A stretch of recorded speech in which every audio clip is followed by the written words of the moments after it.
So hello no, andito po tayo ngayon sa Barangay Lapas, Tibiao, Antique.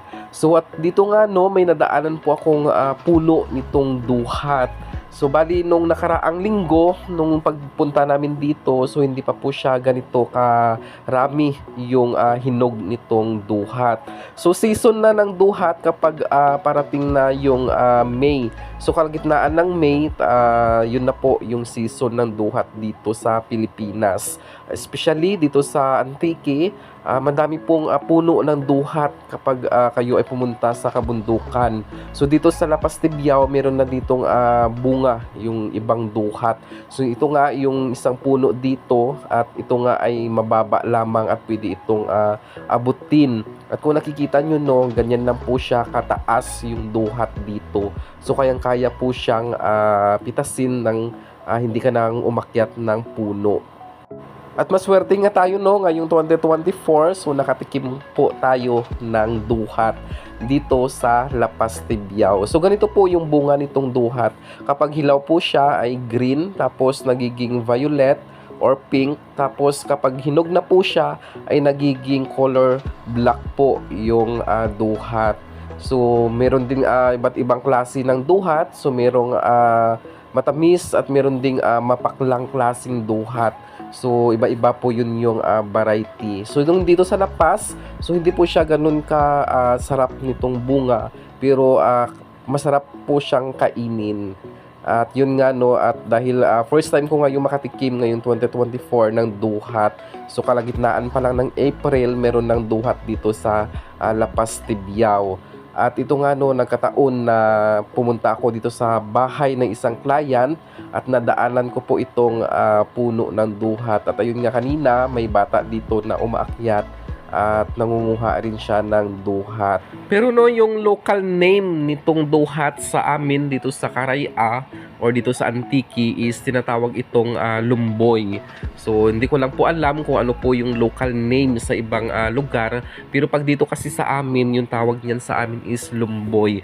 Masarap din po siya lagyan ng asin. So complement po yun kapag nilagyan nyo po ng asin itong duhat. So ganito po yung bunga nitong duhat. Napaka liit lamang po niya, pero napakasarap. At based po doon sa pag-aaral no, masustansya din po itong bunga nitong duhat.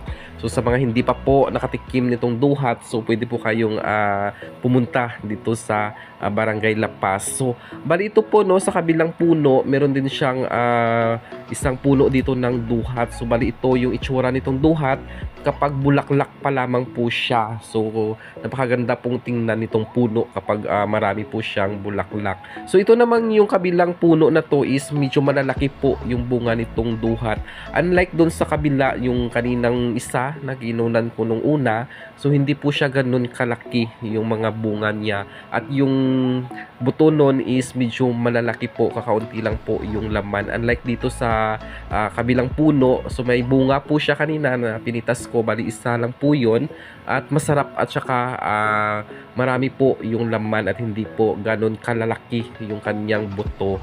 Unlike dun sa kabila na talagang mapakla tapos malalaki ang kanyang buto. Pero sa ganun pa man no, maswerte po tayo at dahil nga po no, ngayong 2024, so nakatikim po tayo ng early in the season. So dapat May pa po yung season talaga nitong duhat.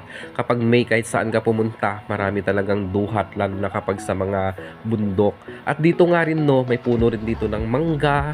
So season din po ng mangga kapag May dito sa Antique. So marami po ditong Indian mango kapag May. So ayan no, at ako nga ay babalik na at kailangan ko pang tapusin yung aking trabaho this time. So mag-isa lang po tayo at tayo ay mag-iikot sa barangay ng Martinez, San Isidro at doon sa Banduha, San Francisco Sur at dito sa Barangay Lapas. So yun po yung lugar na aking iikutin ngayong araw or i-validate. So inuna ko nga po itong Barangay Lapas kasi madadaanan po ito galing Kulasi. So hanggang dito na lang po ang aking video. See you in my next vlog.